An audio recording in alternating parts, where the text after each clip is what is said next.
시장은 1800선의 지지 여부를 다시 한번 확인하고 있는 모양새입니다. 정말 매매하기 어려운 시장인 것 같습니다. 이런 흐름 어떻게 대처해야 될지 3인의 전략에서 알아보도록 하겠습니다. 오늘 이 시간에는 머니투데이 방송의 이학영 전문위원과 하이투자증권의 이성호 부장 두 분과 함께합니다. 안녕하십니까? 예, 안녕하십니까? 안녕하세요. 시장 중심이 되는 키워드를 알아봅니다. 먼저 5위부터 3위까지 키워드를 화면을 통해서 확인해 보도록 하겠습니다. 오늘의 5위 키워드는 주식형 펀드 5일째 순유입입니다. 국내 주식형 펀드로 자금이 5일째 순유입되었습니다. 이 기간 동안 순유입 규모는 3,700억 원에 달했습니다. 4위 키워드는 삼성전자 나흘째 상승 시도입니다. 삼성전자가 나흘째 상승을 시도하고 있지만 오후에 약보합세로 돌아섰습니다. 외국인은 사흘째 삼성전자 주식을 사고 있습니다. 3위 키워드는 중국 지준율 인하 임박입니다. 중국의 지준율 인하가 임박한 것으로 알려지고 있습니다. 중국 관련주 주가 전망에 대해 알아봅니다. 외국인들 주식 계속 매도를 하고 있는데 삼성전자 주식은 오늘도 그렇고 계속 좀 사고 있습니다. 상당히 좀 특징적인 움직임인데 과거에 이런 흐름이 잘 나타나지 않았던 것 같은데 어쨌든 삼성전자 오늘 전체 시장이 밀리다 보니까 약보합세로 돌아섰는데 조정 양상은 상당히 좀 견고한 편이고요. 어제까지 4월 동안 비교적 큰 폭으로 좀 반등을 했습니다. 그래서 이런 외국인의 매매 패턴이라든지 삼성전자 어떻게 판단할지도 좀 필요한 것 같고요. 한 가지 더 말씀드리면은 삼성전자에서 CSR사 영국 회사를 좀 3,500억 원을 들여서 인수를 했다고 하는데 그 의미나 효과는 좀 무엇인지 이학년 위원께서 묶어서 좀 말씀해 주십시오. 간단히 정리해 드릴 수 있을 것 같습니다. 그 CSR이라는 것은 비메모리 사업 분야의 어떤 특별한 경쟁력을 갖고 있는 회사라고 알고 있습니다. 문제는 삼성전자가 항상 이제 비메모리 사업을 강화하겠다는 이제 수년에 걸쳐서요 매번 했는데요. 그렇다고 아직 성과를 나타낸 적이 없죠. 왜냐하면 수치로 명확해지는 것이요. 메모리 산업은 잘 아시다시피 세계 1위인데요. 비메모리 산업은 지금 글로벌 점유율이 4%에 불과하다고 합니다. 그렇기 때문에 돈은 상당히 비싼 값을 치르고 애매했지만 때문에 평가는 긍정적으로 나오는 것 같고요. 향후 삼성전자의 비메모리 사업 쪽에서의 경쟁력 확대에 도움이 될 거라고 봅니다. 물론 이것 자체가 주가에 얼마만큼 플러스 될지 마이너스 될지 모르겠죠. 그만큼 삼성전자로서는 큰 주가의 방향성을 설명하는데 크게 재료가 되지는 않을 거라고 봅니다. 남은 외국인이 그나마 좀 꾸준히 좀 사고 있다는 것인데요. 저는 이렇게 봅니다. 삼성전자가 단기간에 주가가 130만 원이 갈지 140만 원이 갈지는 모르겠지만은요. 분명한 것은 언젠가 외국인이 본격적으로 시장에 다시 돌아올 때요. 물론 일부에서는 8월에 들어온다, 9월에 들어온다 얘기하겠지만 그게 가봐야 하는 것이고요. 언젠가 돌아올 때 어떤 주식을 먼저 살 것이냐, 그리고 어떤 주식이 먼저 다시 앞장서 나갈 것인가에 대한 우리가 분명히 어떤 힌트는 얻을 수 있다라는 정도 이해하시면 충분하겠습니다. 외국인이 계속 주식을 파는 그 부분은 상당히 좀 부담이 가는 부분인데 그나마 그 와중에서도 삼성전자 주식을 사고 있다는 점, 어쩌면 이 부분이 시장의 하방 경직성을 유지하는 요인으로 좀 작용할 가능성도 있는 것 같습니다. 중국의 지준율 인하가 임박했다 이런 얘기가 좀 들리고 있습니다.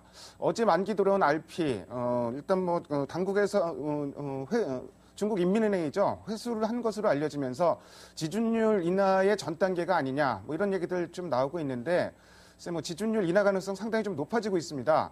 근데 금리 두 차례 인하를 해도 그다지 효과는 없었는데 지준율 인하한다고 효과가 있을지 그 부분은 좀 약간은 좀 의구심은 드는데 이성호 부장께서는 어떻게 보십니까? 또 중국 관련주는 또 어떻게 보세요?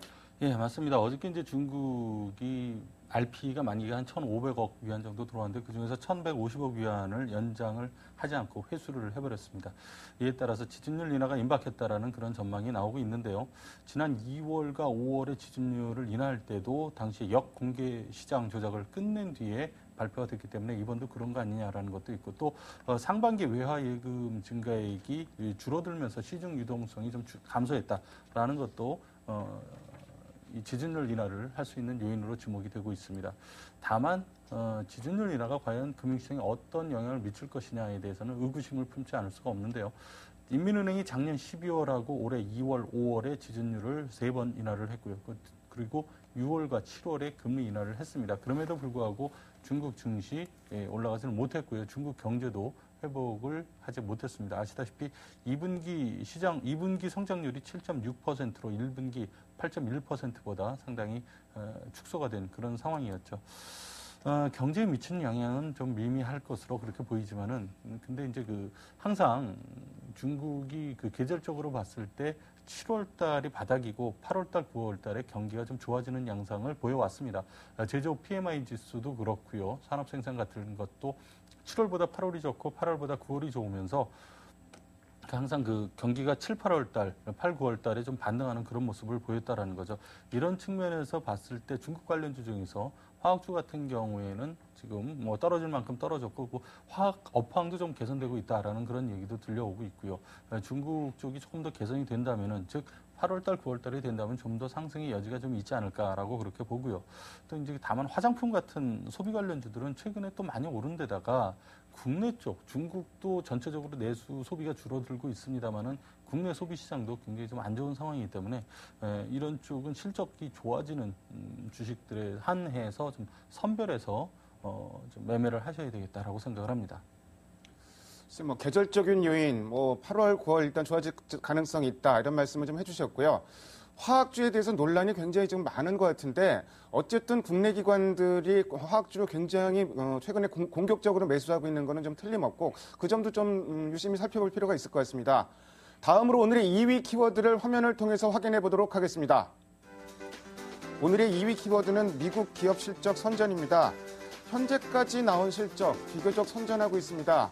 은행주들 실적 좋게 나왔고요. 코카콜라 실적도 괜찮았고 인텔이 문제인데 2분기 실적 자체는 예상치보다는 좋게 나왔는데 올해 전망치를 좀 낮췄고 좀 이런 상황입니다. 그런 와중에 이제 버냉키 의장이 상원에서 발언을 했는데 제가 듣기에는 전형적인 립 서비스 같은데 시장에서는 일단은 오히려 QE3 가능성이 한층 더 높아진 거 아니냐 이런 반응들이 좀 나오는 것 같고요. 이런저런 부분 미국 관련된 내용들 이학영 의원께서 좀 말씀해 주십시오. 네, 일단 기업 실적 발표의 중간 점검 한번 해볼까 합니다. 지금까지 발표한 기업이요, 미국의 S&P 500대 기업 중에서 46개가 정확하게 오늘까지 발표했는데요. 그중에 72% 정도가 부합했고요. 13% 정도는 이게 훨씬 못 미치는 결과가 나타났습니다. 그렇지만 대부분의 평가가 이렇습니다. 워낙 기대치가 낮아져 있기 때문에요. 실적에 깜짝 실적도 없고요. 큰 의미를 부여하지 않고 있습니다. 다음은요, 이익이라든가 매출의 평가인데요. 대부분의 지금 몇몇 기업들 중심으로 이익을 좀 맞췄다는 평가들이요. 대부분이 이익은 좀 맞추는 경우가 많은데요. 매출이 좀 부진한 경우가 많습니다. 그렇기 때문에 하나는 좋았고 하나는 안 좋았는데요. 문제는 매출이 좀 부진한 상태에서 이익이 일어나는 것은 내부적으로 이제 경비 절감하고요. 이런 정도였죠. 세일즈가 아주 잘 된 것이 아니기 때문에 숫자 자체만 갖고 큰 의미를 부여하기는 쉽지 않다라는 생각을 갖고 있습니다. 문제는 3분기인데요. 이번에 2분기까지 실적을 발표한 기업들의 좋다고 한 발표한 기업들도요. 대부분이 연간 전망을 낮춰 잡고 있기 때문에요. 3분기에 너무 또 큰 기대를 하지 않는 것이 좋겠다는 생각을 일단 먼저 말씀드리겠고요. 버냉키 의장 부분 정리드릴까 합니다. 버냉키 의장의 오늘의 의회 연설가 그 질의응답에 보면은요, 미국의 CNBC라든가 블룸버그 이런 곳에서 방송을 들어보면 딱 이겁니다. 버냉키 의장이 어떤 단어를 썼고요, 어떤 톤으로 말을 했고에 대해서 상당히 설명하는 것이 많습니다. 의아하겠지만은요, 똑같은 영어를 쓰는 사람들이 벤 버냉키 의장이 말한 것의 의미를 막 찾는 정도로요, 뚜렷하게 딱 우리 식으로 얘기하면 기다 아니다를 정확히 얘기를 하지 않는 성격을 오늘 정확히 보여줬습니다. 즉 처음에 발표할 때는 QE3에 대해서 언급조차가 거의 없었고요. 또 질의응답이 막 하다 보니까 QE3도 자기가 할 수 있는 연준에서 쓸 수 있는 옵션 중에 하나라고 얘기하니까요. 상당히 좀 어지럽고요. 헷갈리게 나왔습니다. 다만 마지막 부분에 보면 양적 완화가 쓸 수 있는 옵션 중에 하나라는 얘기했기 때문에 주가는 올라갔지만은요. 꼭 그것이 이번 8월 달에 7월 말, 7월 30일과 8월 1일에 양적 완화를 발표한다는 것으로 이야기는 곤란합니다. 다음은 또 내일 또 하원에서 얘기가 나오기 때문에 내일 또 단어 하나하나, 문장 하나하나에 따라서요, 해석이 엇갈릴 가능성이 충분히 열려있다고 보고 있습니다. 다만 딱 한 가지, 지난달에 의회에서의 증언과 분명히 다른 것은요, 그 당시보다 지금의 경제 상황이 더 안 좋다. 그리고 아시아의 경제도 유럽의 영향을 받아서 별로 안 좋다는 얘기가 좀 추가된 정도만이 좀 새로운 뉴스다라고 정리될 수 있습니다.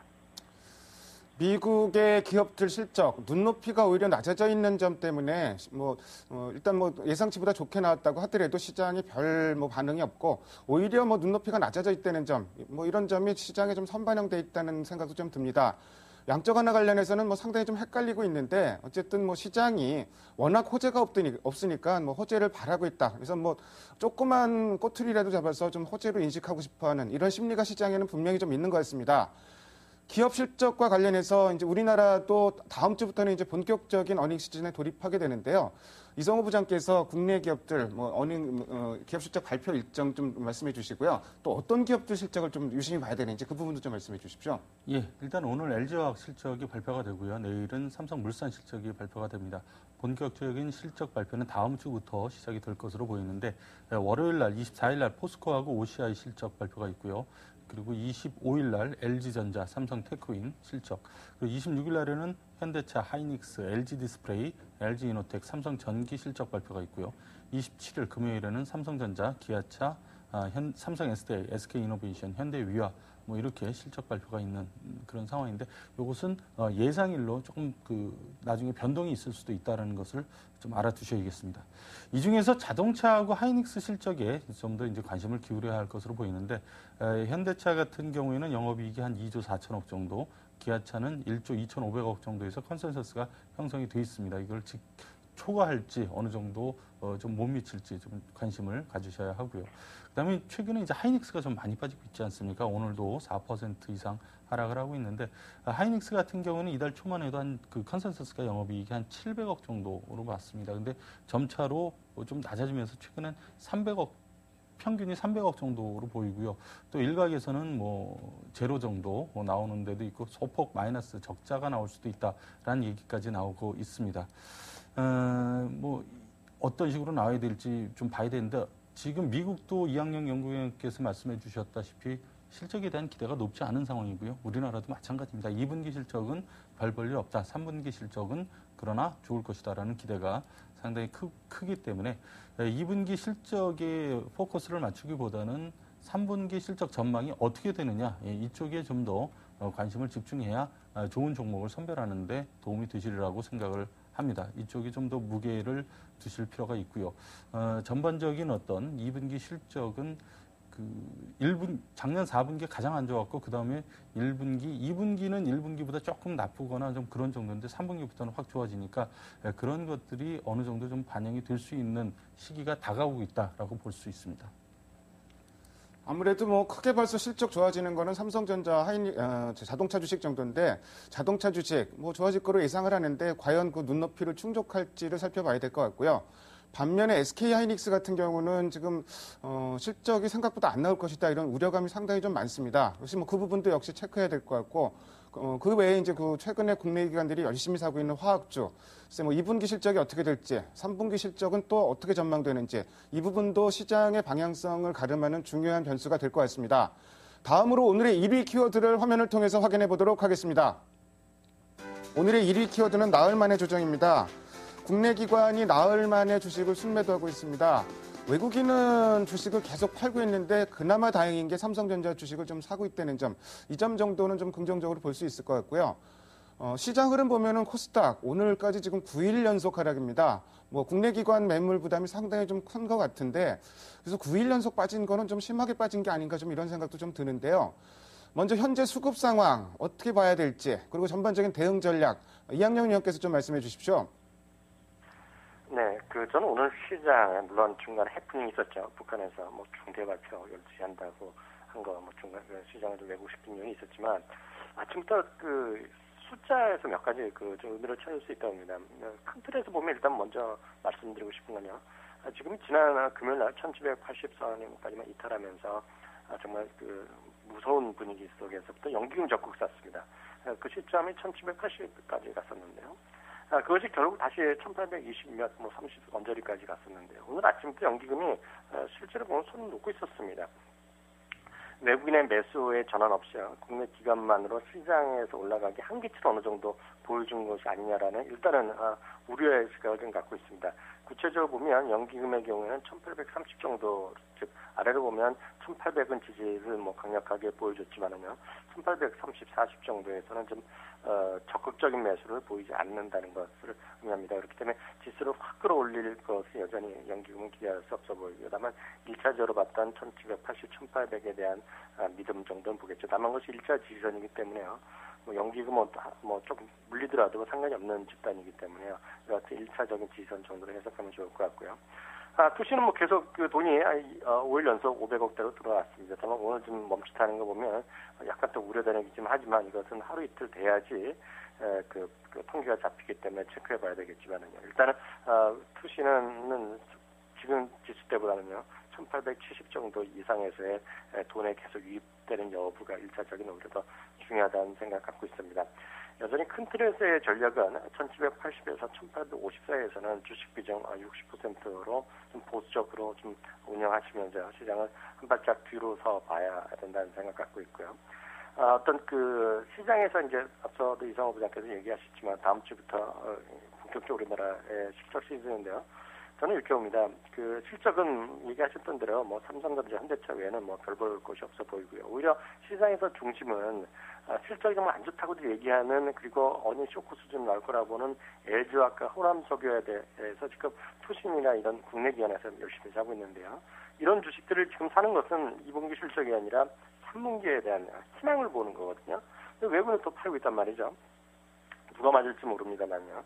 이들 주식의 향배가 주가가 좀 다시 더 올라갈 수 있을지, 시장 전체적으로, 아니면 다시 좀 흘러내릴 수밖에 없는 그런 구간인지를 설명하는 그런 바로미터가 될 수 있다는 생각 갖고 있습니다.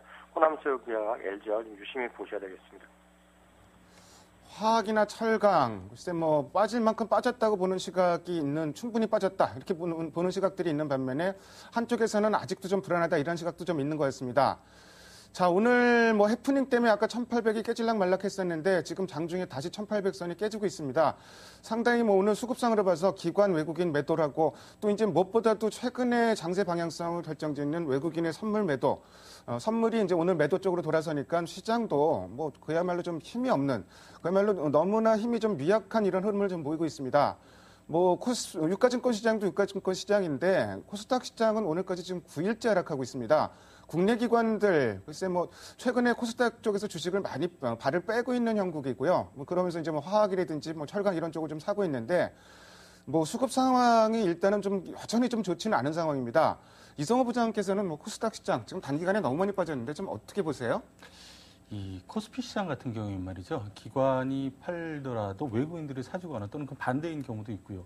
또 기관과 외국인들이 팔더라도 소위 말하는 큰 손들이 좀 사서 시세의 그 하락을 좀 막는 그런 경우가 있습니다만 코스닥 시장은 그런 경우가 거의 없죠. 외국인들도 사실 뭐 특별한 몇몇 종목을 제외하고는 코스닥에 거의 손을 안 대고 있는 상황이고요. 큰 손들도 코스닥 종목들은 거의 손을 안 대고 있습니다. 기관의 수급이 그만큼 중요할 수밖에 없는 그런 시장이 바로 코스닥입니다.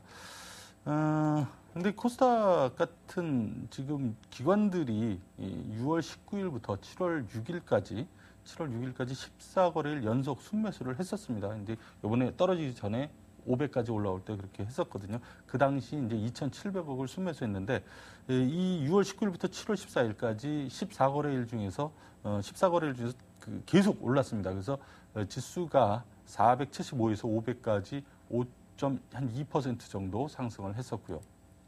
근데 7월 6일 날 코스닥 지수가 500 근처 499까지 올라가면서 거기서부터 이제 그 다음 날 그 월요일부터 즉 7월 9일부터 기관들이 꾸준히 매도를 하기 시작했습니다. 그래서 7월 6일 이후에 계속 지금 빠지고 있는 그런 상황이고 단 하루도 반등을 못했었죠.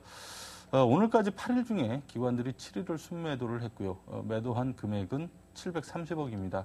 730억, 뭐 그다지 많은 그런 금액은 아닙니다. 올라갈 때 산 게 2,700억이니까 많지는 않은데 최근에 워낙 이 투자 심리가 억눌리다 보니까 이런 매물에도 코스닥 시장은 쉽게 무너지고 또 반등이 상당히 어려운 그런 쪽으로 몰리고 있는 상태죠. 시장의 부담으로 작용을 하고 있는데 뭐 오늘 같은 경우도 지금 코스닥은 기관이 매수로 오늘 돌아섰네요. 아까까지만 해도 제가 볼 때는 한 100억 정도 마이너스였는데 지금 7억 매수로 돌아섰는데 뭐 그렇게 의미 있는 수치라고 보기는 어렵고요. 그렇기 때문에 코스닥 시장은 기관 수급이 중요하기 때문에 그만큼 기관이 순매수로 돌아서는 연속적인 순매수를 좀 보인 후에야 시장이 좀 안정이 될 것이다라고 그렇게 생각을 하고요. 거꾸로 얘기를 한다면 기관들이 계속해서 매도세를 보이는 한 코스닥은 반등이 좀 어렵다라고 생각을 합니다. 특히 종목별로 봤을 때 기관들이 계속해서 무슨 매물이 나온 종목들, 뭐 예를 들어서 최근에 OLED 종목군들에 대해서 계속 매도가 나오고 있는데 이런 종목들은 반등이 나오더라도 굉장히 짧게 그리고 단시간 내에 작은 폭으로 나올 수 있기 때문에 조심하셔야 되고요. 그러니까 즉 다시 말씀드려서 기관이 파는 종목들에 대해서는 가급적 매매를 좀 피하시는 게 좋지 않나라는 생각을 합니다. 코스닥 시장 역시 뭐 수급 상황을 반드시 체크할 필요가 있을 것 같습니다. 워낙 많이 빠지긴 했는데 뭐 수급이 뒷받침이 안 되면 아무래도 좀 어려울 것 같고요. 실제로 흐름을 보면 유가증권 시장 같은 경우도 최근에 상승 종목 수가 줄어드는 이런 흐름을 보이고 있다는 점 좀 주의 깊게 살펴볼 필요가 있을 것 같습니다. 지금 뭐 1,800 깨져 있는 상황인데 국내 기관과 외국인의 순매도 규모가 각각 1,000억 원을 좀 넘어가고 있습니다. 뭐 별다른 악재는 지금 들리진 않고 있는데 혹시라도 뭐 나쁜 소식이 들리면은 바로 좀 알려드리도록 하겠습니다. 지금까지 5가지 키워드를 통해서 오늘 시장의 흐름을 살펴봤습니다. 두 분 말씀 잘 들었습니다. 감사합니다. 감사합니다. 감사합니다.